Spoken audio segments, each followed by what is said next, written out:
İlhan Diyarbakır'a Merhabalar.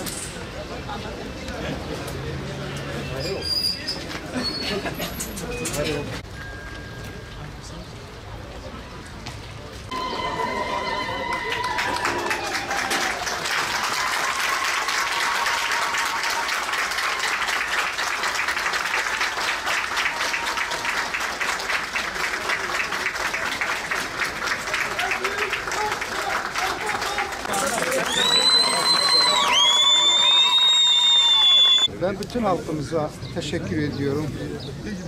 Belediye elbette ki halkın hizmet göreceği bir yer. Bu hizmeti en doğru bir şekilde yapmak için bütün gücümüzle çaba içinde olacağız. Yaptığımız her çalışma şeffaf bir şekilde halkımızla paylaşacağız. Umut ediyorum ki halka layık olmak için elimizden geldiğince ben, ekibim, arkadaşlarım, eş başkanım hep birlikte büyük bir heyecanla bu halka hizmet etmeyi esas alacağız. Yani bunu dana. Al perek haki şiir oldu kaçkırım.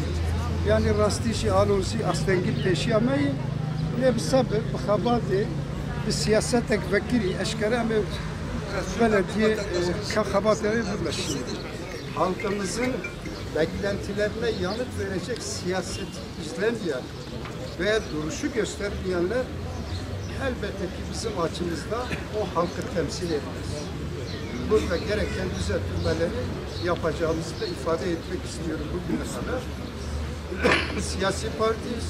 Kendimize göre elbette kadro oluşturma hakkımız var. Çalışacağımız üst düzeydeki insanlarla nasıl çalışabiliriz onun kararını bizler vereceğiz. Ama emekçiye, ama çalışana asla hakkının hukukunu koruyacağız, ona dokunmayacağız.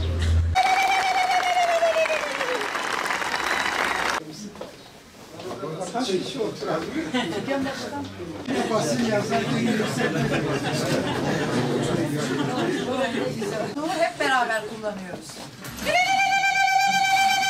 Bir de özellikle başkanlarımızın nezaketi için de teşekkür ediyoruz. Çok yaşlı görünüyoruz değil mi? Çok gençsiniz.